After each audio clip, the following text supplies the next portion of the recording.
Each one of us are here for the same reason. We've all been impacted by osteosarcoma.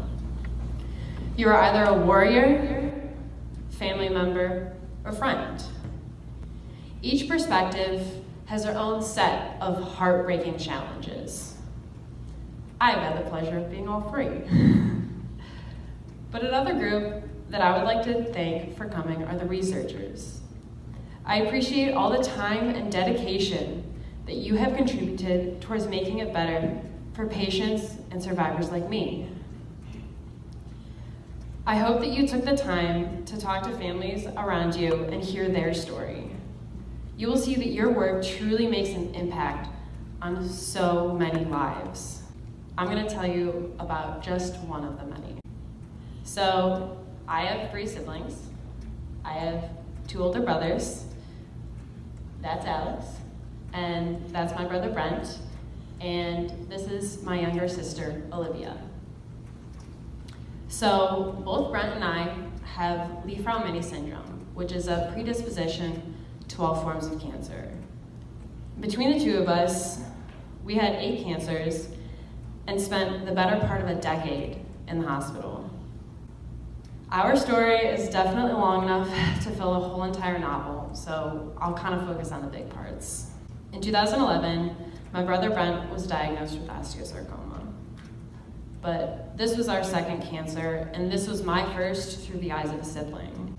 I had to watch my big, strong brother get beaten down by chemotherapy, lose his hair and his hip. He had to relearn how to walk and missed a whole entire year of school. In the midst of this, we discovered my first brain tumor at age 9. Suddenly, my parents had half of their kids in the hospital. Yet, I thought, oh, I have a pretty easy treatment in comparison to my brother. I just have to go through brain surgery. At least, that's how I felt. This is a guilt that many siblings know all too well. We question, why is it that our brother or our sister have such a hard childhood? So many of my childhood memories take place in a hospital setting.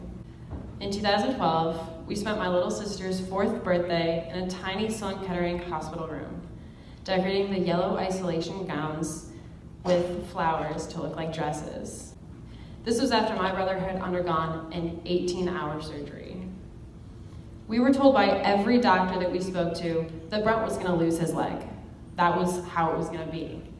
But we wanted to make it better for Brent, and we traveled from Ohio all the way to New York to go to Sloan Kettering to do so. Dr. Healy, you saved my brother's leg and you gave him the ability to walk. Thank you for your incredible work. You definitely made it better for my brother, and it was so meaningful. So I'm going to fast forward through the next couple of years because it was filled with many, many medical considerations. There were lots of surgeries. Brent got metastatic melanoma and then got leukemia and had to do a transplant. My older brother, Alex, was thankfully a perfect match, and I joined them in the hospital with a recurrent brain tumor. That was a stellar summer.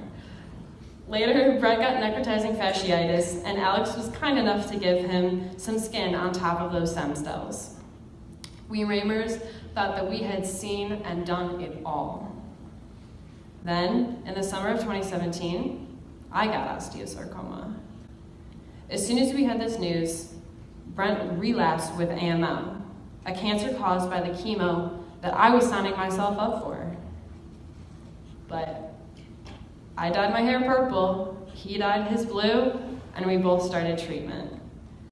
Moving into oncology ward, I found myself taking up every hobby known to man, from knitting, painting, many Netflix marathons, all the way to learning various instruments like the ukulele. But what I struggled to do most was make connections, because I would walk down a hallway of closed doors. It was hard to make connections with fellow patients in a hospital that didn't make the space for it. So what truly got me through that treatment was Brent, my chemo buddy, that was just down the hall. I had a built-in friend and support system. He was the only person that could really understand all the hardships that came with cancer as a teenager. And also, high school students feel very self-conscious and different from their peers at least once. My differences were quite obvious as I walked the halls with fake eyebrows and big scars. My biggest insecurity was being the only bald person, aside from my assistant principal, of course. But Brent had been through those awkward interactions and could guide me as I followed in his footsteps. He could understand the little things. He could understand the frustration of not clearing your chemo quick enough to go home for the weekend. He was my salvation. But my world soon came crashing down. On December 30th, 2017, I lost Brent to that aggressive leukemia. The core of my support system succumbed to the same disease that I was fighting. My big brother, the inspiration that always encouraged me and kept me going, has suddenly vanished.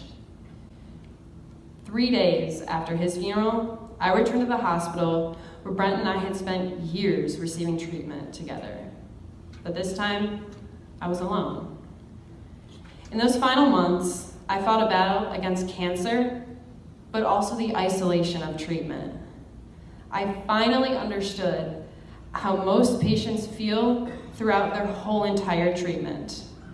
They feel constantly beat down and alone. I struggled to mourn my brother's death while there was a constant parade of white coats coming in, concerned about my physical health.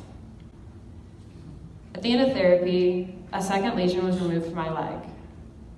It was metastatic osteo, but thankfully I remain NED. It was in those lonely stretches at that hospital that I suddenly started to feel alien and lost my confidence and my positivity. But I also solidified my determination for nursing. From the time of my first brain tumor, I knew I wanted to go into pediatric oncology nursing.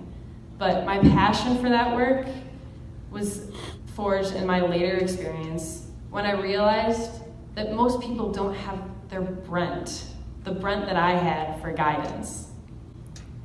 By taking this path, I give my story and I give Brent's story a purpose. So I ask that each one of you find your purpose in this effort, using your position, your unique skills and talent to make it better for others. I look around the room and I see so many examples. Dr. Wong, he does amazing work that will prevent the need for MAP, which is brutal on its own, but also has devastating effects.